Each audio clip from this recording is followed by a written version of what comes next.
everyone. Today I'm going to be talking about my commuter buzzing routine, which is exactly what it sounds like, but I'm going to give you a little background first. A topic that comes up a ton in lessons is buzzing efficiency and how to get it. Buzzing itself can be a somewhat divisive topic in the brass world, and it's sometimes more useful for low brass players than it is for high brass players. But today's video is about how I developed buzzing efficiency, particularly in my low register. So when I started buzzing as part of my warm-up, I didn't really know that I needed it or why I needed it. It was just something that my teachers encouraged me to do. I have a decent lung capacity, but I certainly don't have the lung capacity of, say, someone who is over 6 feet tall or something like that. And what you gain as you improve your buzzing efficiency is that the air that you do have lasts longer. And this is really important, as you might imagine, in the lower register, especially on tuba. One simple exercise that I require of my college students is to be able to play a chromatic scale in the lowest octave of their instrument. So, something like this.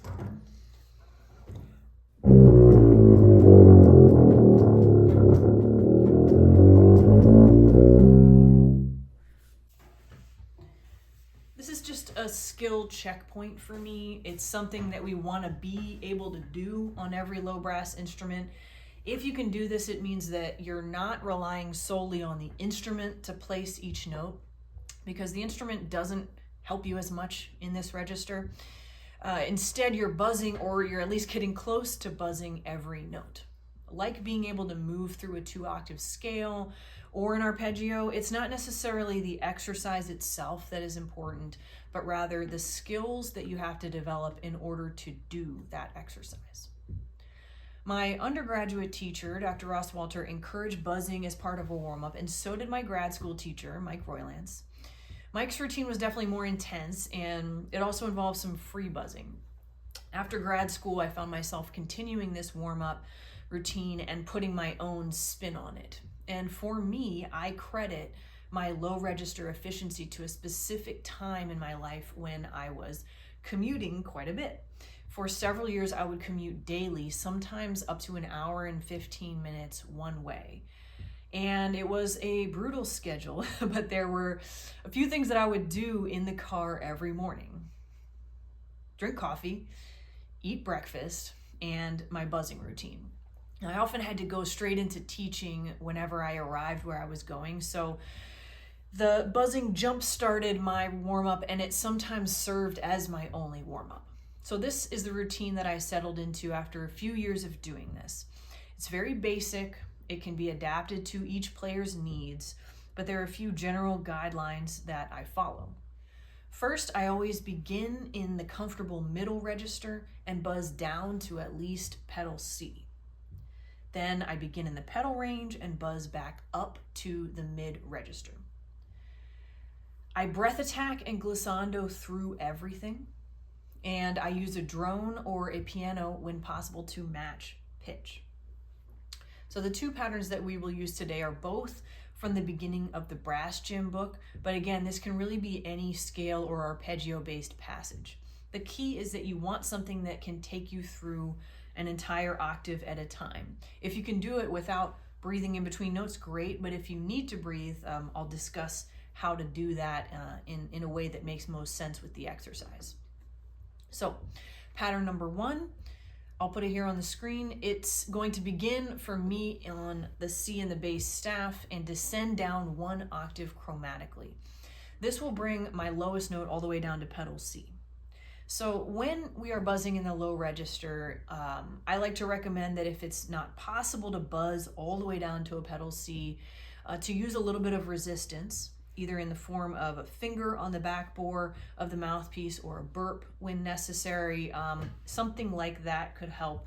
It just adds a little bit of resistance. I know that it seems like cheating, but the truth is that there is way more resistance when you are playing versus when you are buzzing. So it only makes sense to mimic that resistance, especially if it helps you to buzz and to move between pitches or to be able to do the exercise at all. So you don't want to go overboard with this. too much resistance, I'm closing up the entire back of the mouthpiece. And you should know when you feel like, you know, this doesn't feel anything like playing.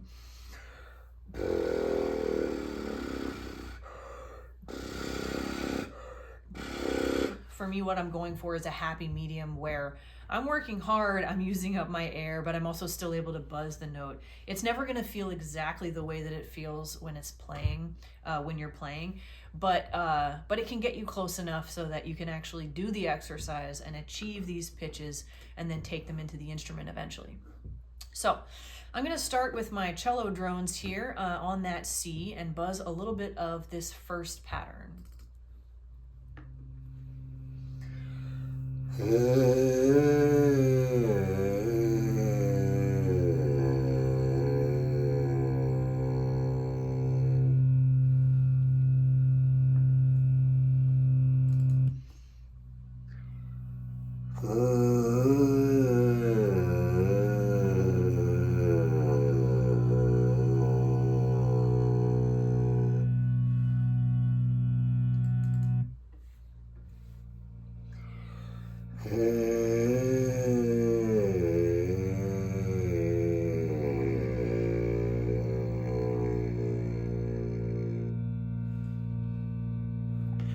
Continue chromatically. We're going to go down a little further.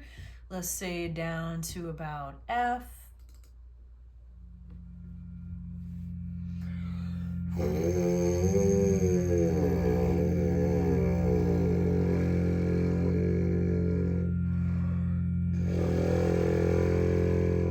This may be the area where you feel like you start needing a breath in the middle of this. And if that happens, then what I would recommend doing is having it be a breath that happens after a note, then reattack the same note. So if I move down to say E flat here,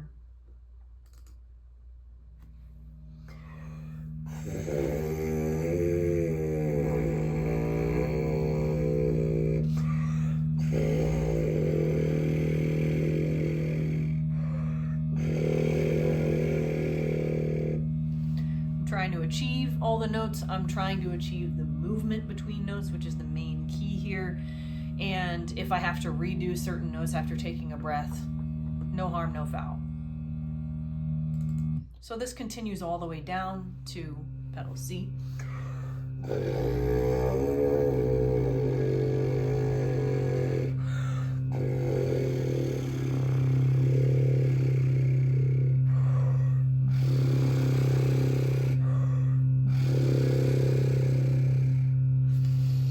So you may find that you need a little bit of recovery after this, which is totally fine.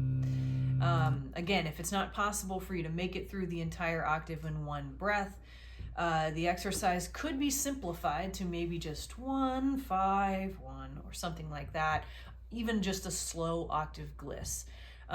So you have to find a solution that works for you. The point is to buzz, and the point is to do that glissando. So on pattern number 2 here, we're going to start at that same place, that pedal C, and then we're going to move back up to the place where we started.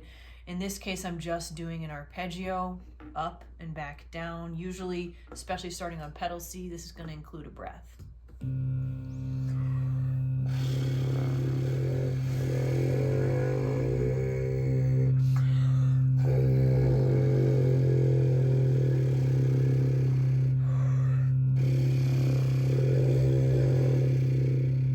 Sometimes adding a little variation like that in if I felt like I didn't get exactly what I wanted to get done.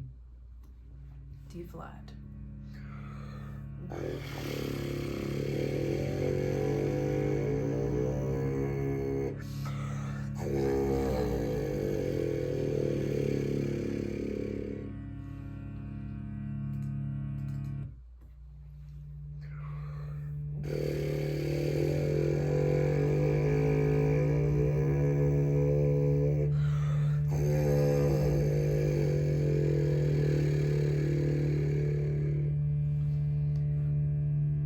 Again, if I'm using that little bit of resistance on the lowest note, I might actually move my hand through the octave.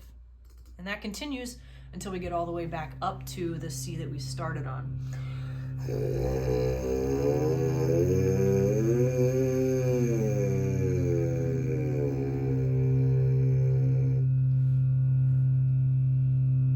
So a note about this, again, buzzing, especially buzzing in the low register, takes a lot of air. We want to get to that point of efficiency, but you may not have that point of efficiency yet to actually do this while driving. So be careful. Take breaks when you need to. So what will this routine do for you? First of all, it will get your air and your buzz going every day. At the bare minimum, starting out your day by buzzing will do that. It will also connect your ear to your buzz, allowing you to match pitch. It will, over time, get you accustomed to moving between pitches in a direct line with the least amount of work possible. This is why we gliss everything. We like to know what it feels like to take that most direct route between pitches. We often develop habits over time around our movement through the partials on the instrument, which can sometimes include unnecessary work. And what this exercise does is it strips all of that away and it reminds us of what we're actually putting into the instrument. This buzzing routine won't solve all your problems on the instrument, but it will give you a solid backbone of efficient technique in the lowest register of the instrument, where efficiency is sometimes difficult to come by. It will get your ears and your chops connected and working together. And over time, after doing something like this every day, you should see some improvement. So feel free to comment. Let me know how this routine works for you if you try it out. Take care and happy practicing.